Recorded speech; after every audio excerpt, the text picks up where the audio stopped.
on us, human beings, and the rest of the forms of life on the surface of that planet.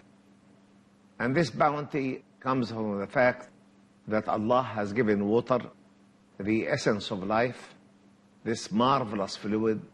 Allah has given it the capacity to merge without complete mixing, to meet without complete mixing.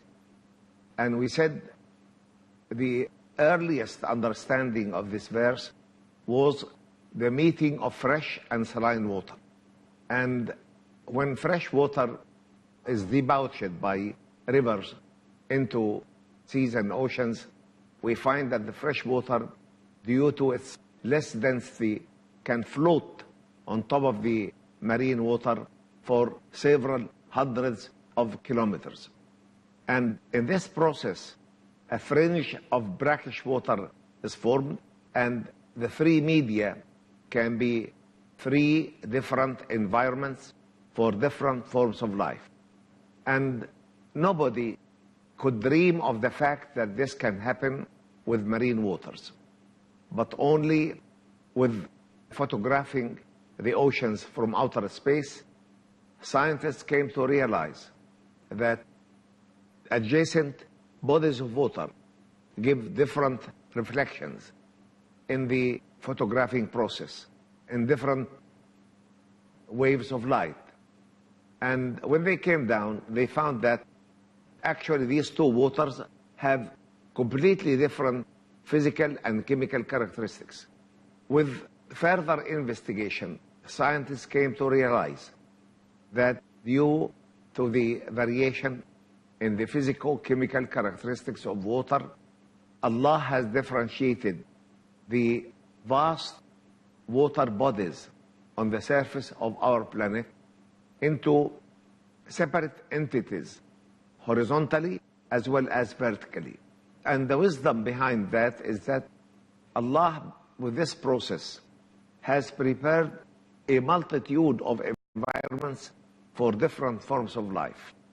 And this in itself can prove the magnificent work of Allah, all glory be to Him, can testify for His divine nature as the sole deity in this universe, in this cosmos, without parallels, partners, or similars. And we read two previous verses that speak about the meeting of fresh water and saline water. And we had a verse in Surah Al-Furqan, وهو الذي مرج البحرين هذا عذب فرات وهذا ملح أجاج وجعل بينهما برزخا وحجرا محجورا.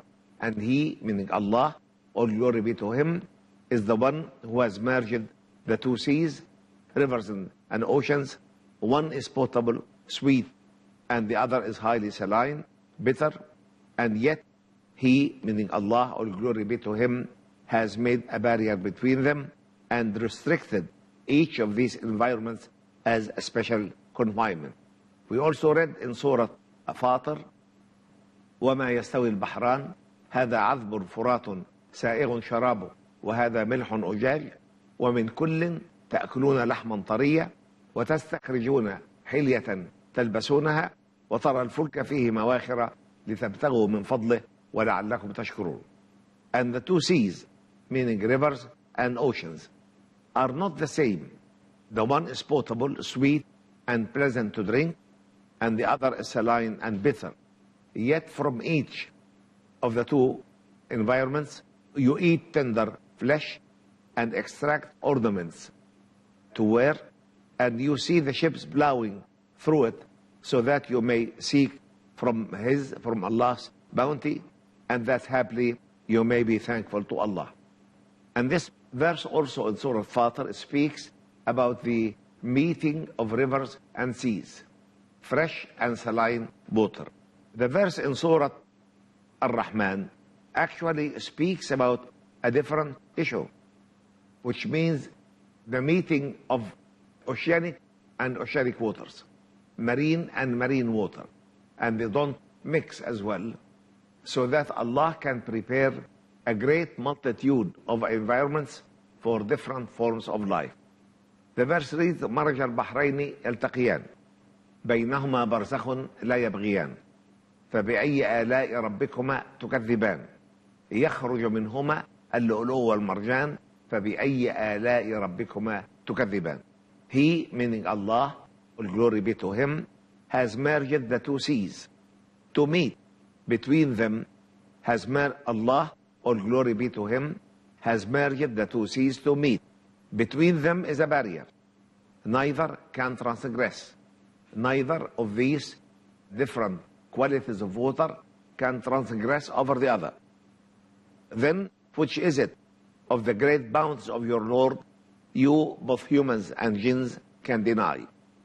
Out of each of which of these two environments come pearls and coral stones. And this is a very precise distinction between this verse and the two previously mentioned verses. The two previously mentioned verses speak about the meeting of fresh and saline waters. And everybody can understand the difference in physico-chemical characteristics of the two bodies so that they cannot mix. But this verse is speaking about two seas from both of which you can extract pearls and coral stones.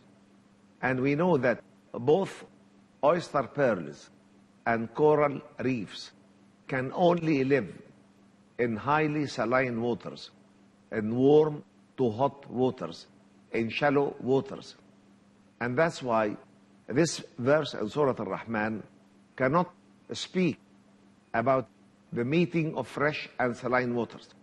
It's speaking about another case, that even saline water, if there is a slight difference in the physical-chemical characteristics of each, they can never mix. And we said that this is a great bounty from Allah, all glory be to him, to multiply the environments to suit different forms of life which he has created. Then we come to Surah An-Naml, chapter number 27, verse number 61, which reads, أَمَّنْ جَعَلَ الْأَرْضَ قَرَارًا وَجَعَلَ خِلَالَهَا أَنْهَارًا وَجَعَلَ لَهَا رَوَاسِيَ وَجَعَلَ بَيْنَ الْبَحْرَيْنِ حَاجِزًا أَإِلَهٌ مَعَ اللَّهِ بَلْ أَكْثَرُهُمْ لَا يَعْلَمُونَ. Allah, all glory be to him, is the one who has made the earth as a stable abode and has placed therein rivers and has established for it firm mountains and has set a barrier between the two seas. Is there any deity with Allah? Nay, but most of them know not. And here we have a different approach to the same scientific facts, that water, this fluid, which Allah has given it the capacity to dissolve the largest number of solids we know of. This water can meet without complete mixing. And the objective behind that is the multiplicity of environments in water media, so that every form of life can find the suitable environment in which it can live.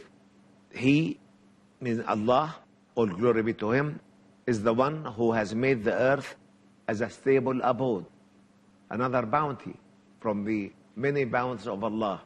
And we mentioned before that Allah has stabilized the earth, has made the earth a stable abode by the massive amount of iron he has placed into it.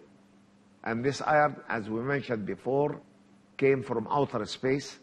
It is of an extraterrestrial origin, came in massive quantities in exactly the same way we are receiving iron meteorites today, but in much larger quantities.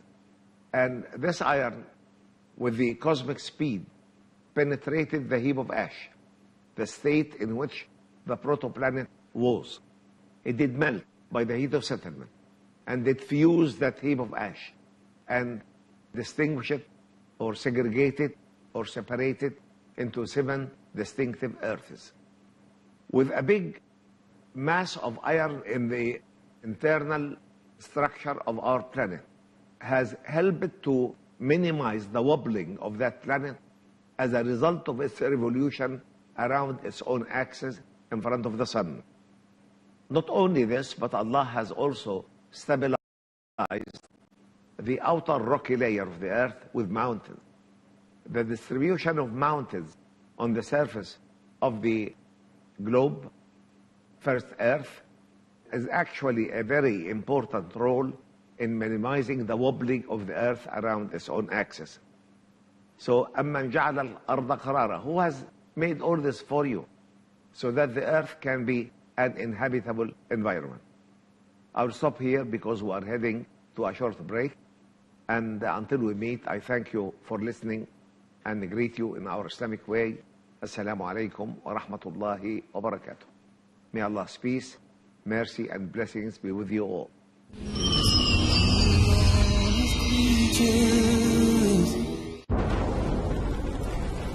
Analyze your mistakes. Have you ever tried to overcome your anger?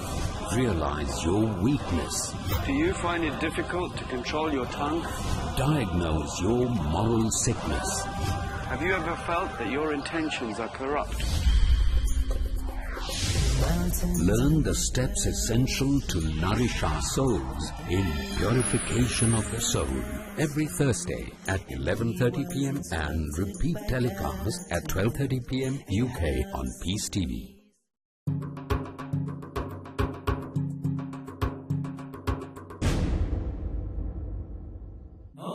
Distinguished world-famous orator who dedicated their lives to convey the message of peace came together at one platform, the International Islamic Conference, with one vision, with one mission, Peace Mission.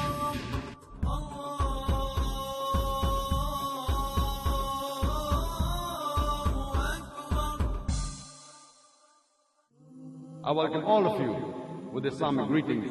Assalamu alaikum wa rahmatullahi wa barakatuh. Peace Mission, today at 7 p.m. and repeat telecast at 10 a.m. UK on Peace TV.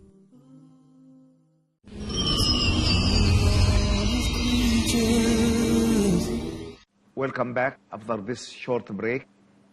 Before this break, we were speaking about the magnificent work of Allah, all glory be to Him, the great design of our planet to be an inhabitable planet.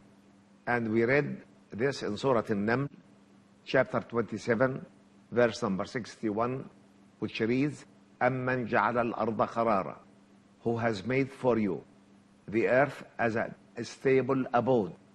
None other than Allah, all glory be to Him. وَجَعَلَ خِلَالَهَا أَنْهَارًا, and He made rivers to flow therewith, within the earth, many rivers. And we said that this is an indirect reference to the water cycle around our own planet, without which all the water on the surface of this planet would have gone bad. وَجَعَلَ خِلَالَهَا أَنْهَارًا, and these rivers cut channels and passageways in the earth. This is degrade the rock, constitute soil, concentrate valuable minerals, and finally flow into the seas and oceans. وَجَعَلَ خِلَالَهَا أَنْهَارًا.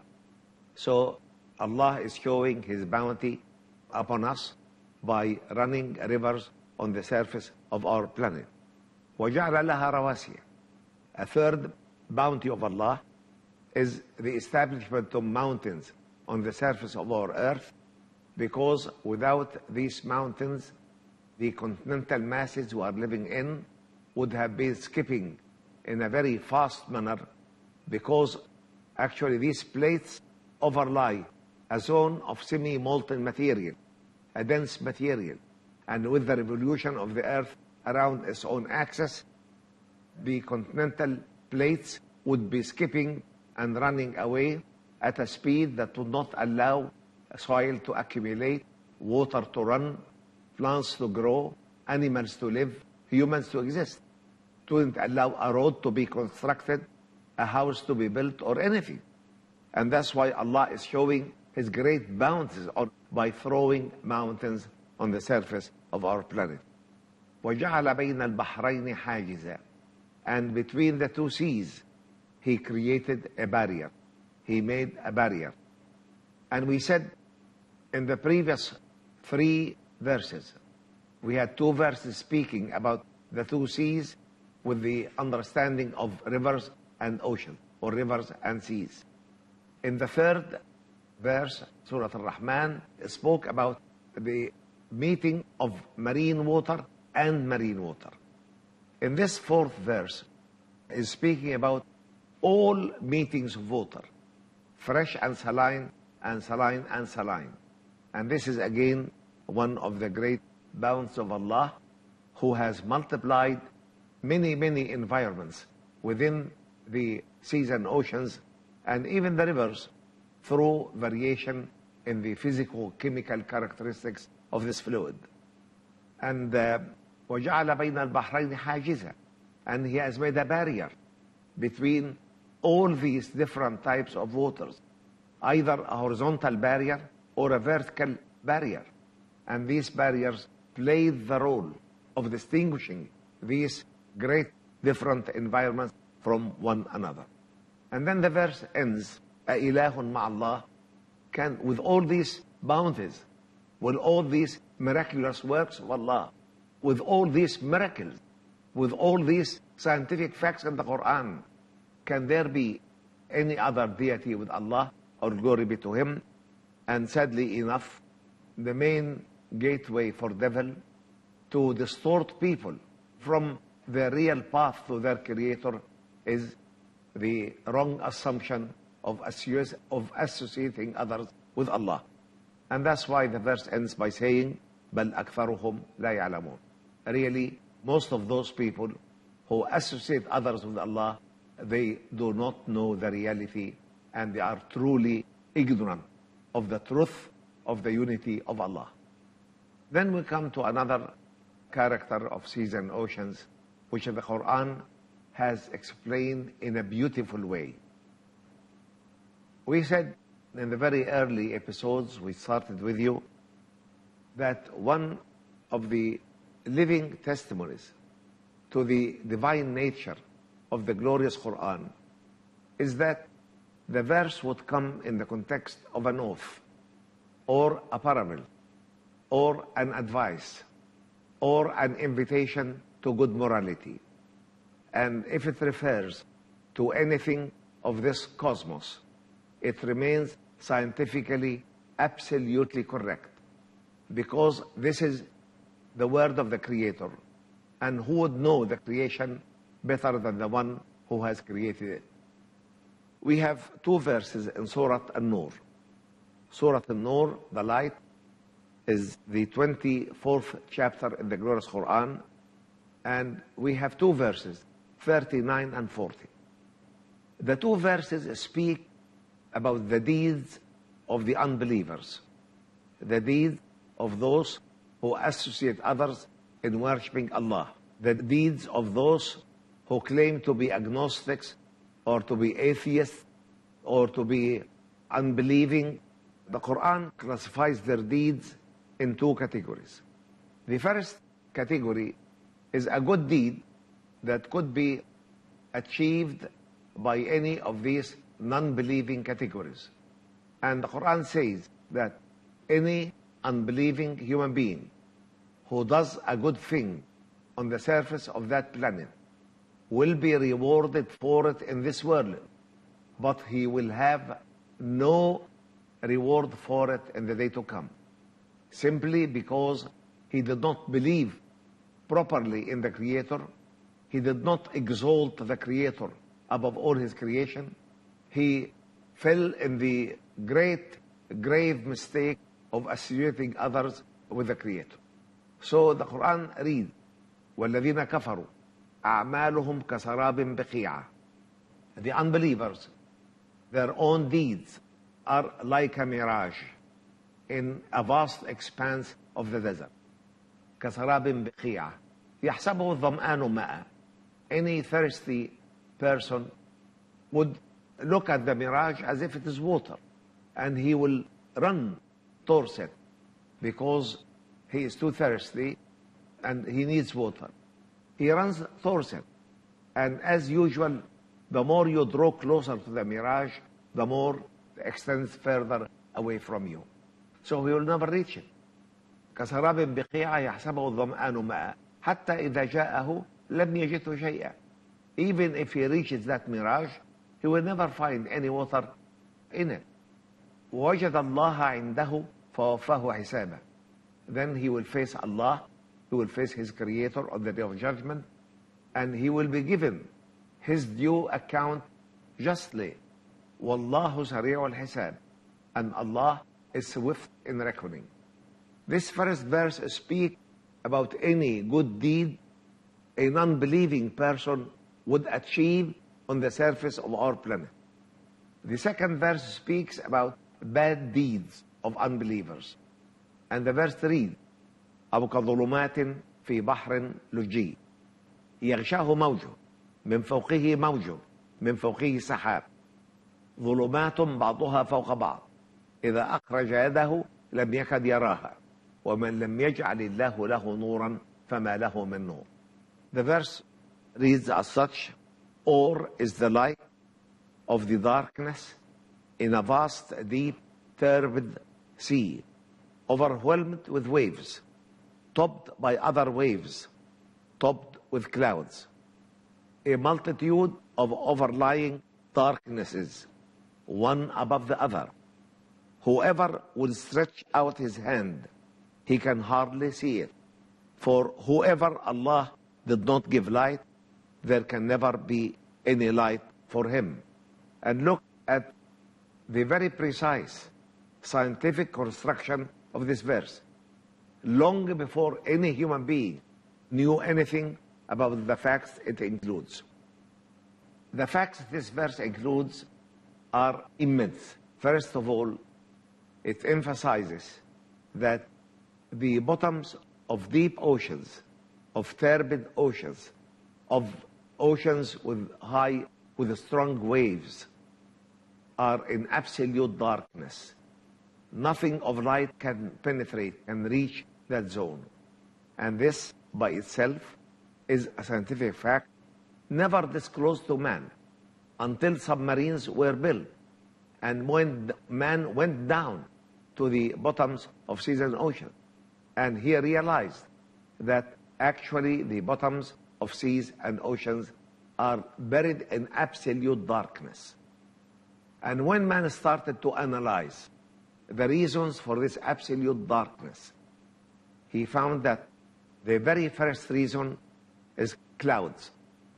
And as we mentioned before, clouds expel away from us 49% of the total heat of the sun. Only 51% of that heat of the sun reaches the earth. Once this amount of heat reaches the surface of seas and oceans, it finds waves, which are known as surface waves. And these surface waves can either be wind-driven waves or tidal waves. Both waves play a very important role in stopping light from reaching the depths of deep oceans and seas. And because of this, we find the oceans and seas are actually buried in absolute darkness. And I think we came to the end of this episode. We shall continue discussing this wonderful verse in the glorious Qur'an in the coming episode. And until we meet, I would love to thank you for your careful listening and greet you in our Islamic way. Assalamu alaikum wa rahmatullahi wa barakatuh. May Allah's peace, mercy, and blessings be with you all.